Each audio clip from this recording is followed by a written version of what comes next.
and welcome to Arbitral Insights, a podcast series brought to you by our International Arbitration Practice lawyers here at Reed Smith. I'm Peter Rosher, Global Head of Reed Smith's International Arbitration Practice. I hope you enjoy the industry commentary, insights and anecdotes we share with you in the course of this series, wherever in the world you are. If you have any questions about any of the topics discussed, please do contact our speakers. And with that, let's get started. Welcome to the latest edition of our Arbitral Insights podcast series. I am delighted to have Shahwar Nizam as our guest today. Good afternoon, Shahwar. It's a pleasure to be chatting with you this afternoon. Good afternoon, Joyce. The pleasure is all mine. Thanks for inviting me on this series of podcasts. For the benefit of our listeners, Shahwar is the Managing Director of DFDL Bangladesh. He is qualified in Bangladesh, England and Wales, and has substantial experience in the energy and infrastructure industries. Shahwar, to kick us off, let's perhaps briefly discuss the arbitration landscape in Bangladesh. I believe that Bangladesh is a signatory to the New York Convention. How does the legal framework support the enforcement of foreign arbitral awards in Bangladesh? So the Bangladesh arbitration landscape is based on the Bangladesh Arbitration Act 2001. And that act is actually based on the UNCITRAL model laws. Bangladesh is a party to the New York Convention, and as part of that, these laws were brought about. So the laws are pretty internationally sort of standardized and quite well drafted.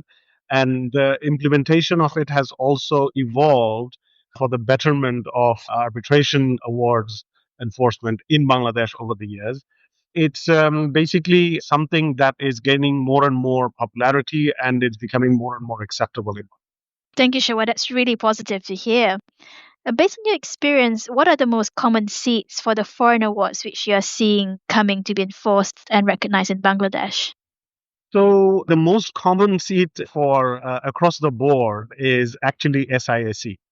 Because of the proximity of Singapore and because of the fact that SIAC has actually done a lot of outreach programs in Bangladesh, it is commonly perceived to be sort of more usable, user-friendly.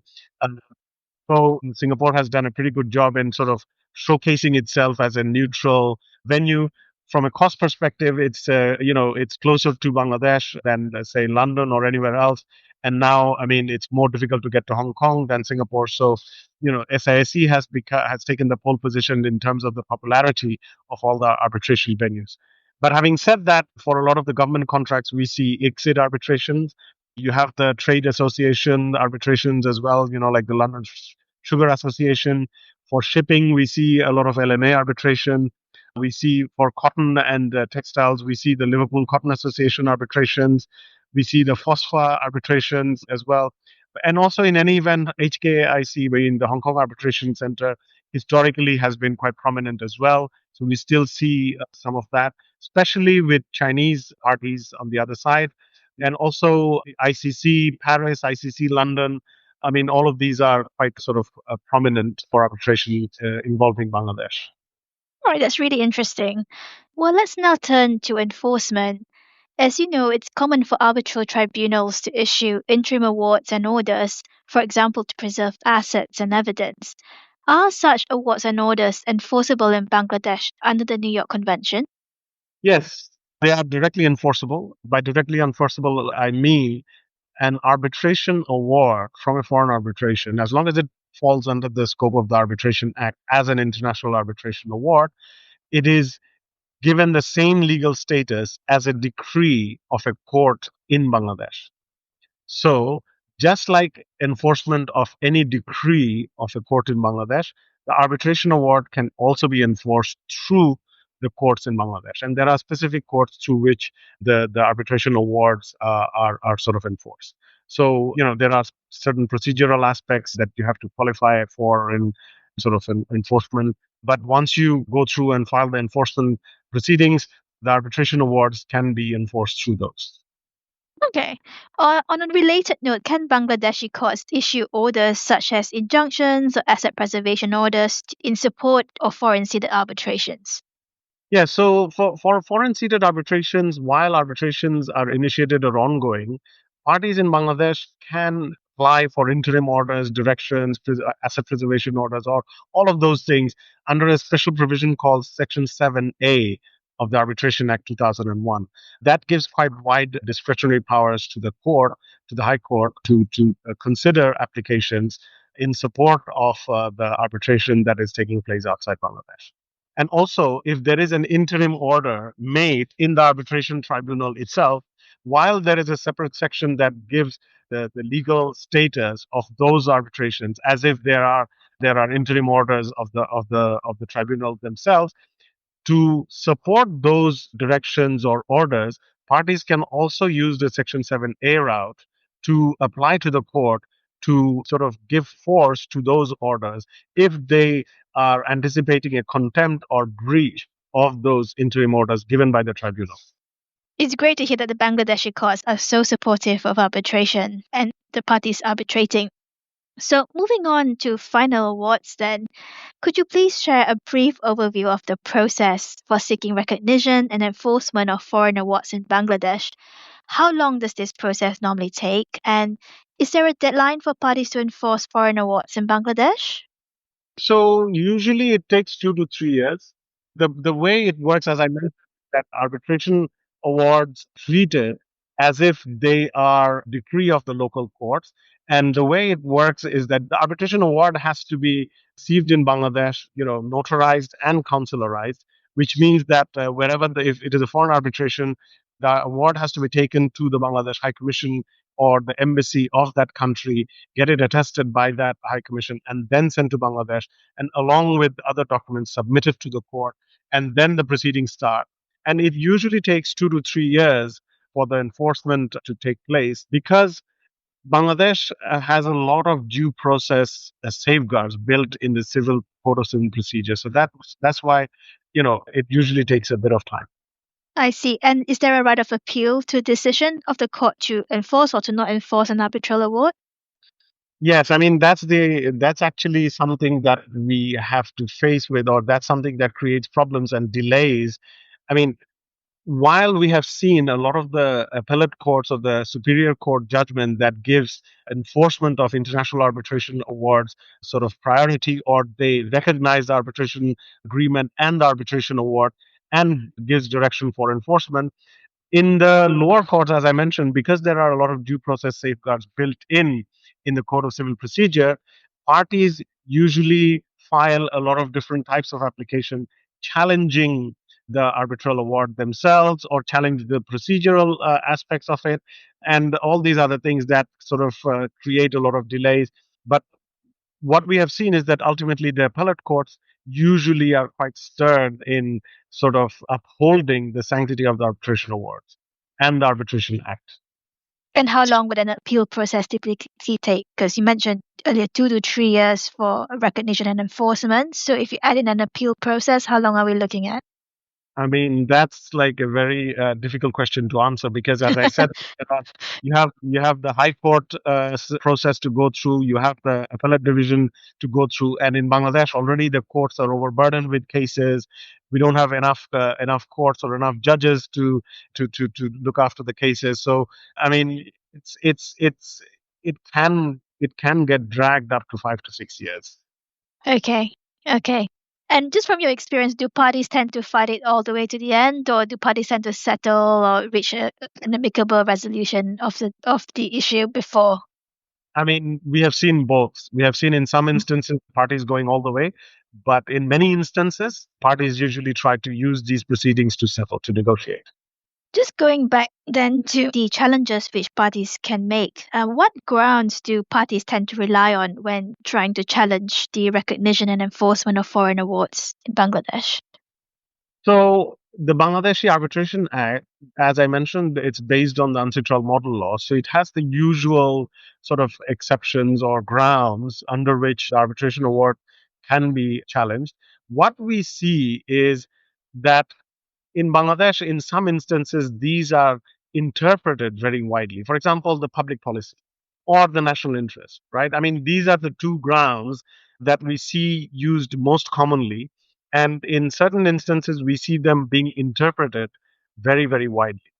Okay, and that's sometimes becomes the challenge. And also, I think some of the other grounds that are commonly used is that the arbitration or the arbitration agreement was not formed properly, or the arbitrators or the tribunal lacked jurisdiction, or they considered issues that were beyond the scope of the arbitration award. Or sometimes we see, I mean, very petty things like what is argued is that the arbitrator did not have the requisite expertise. And that's something that we have seen in instances where the arbitrator is not a lawyer or a judge or not legally qualified. Right, so they basically try and argue that, oh, this arbitrator did not have the requisite expertise in doing that. And also, sometimes we see that there are a lot of times fairness and equity is argued in the sense that, oh, they were not given enough time, or they were only allowed 2 rounds of time extensions. They were not allowed more than that. So these are the kind of grounds that we see most commonly used. I mean, the more successful grounds for challenging in our experience has been the public policy and national interest. I And see. most successful cases are those where these two grounds have been pursued quite heavily, and where the lower judiciary or the lower courts sort of interpreted these two exceptions quite widely. Now, unfortunately, we haven't seen that many cases that have gone all the way up to the appellate division where some of these particular matters have been sort of dealt with in that way.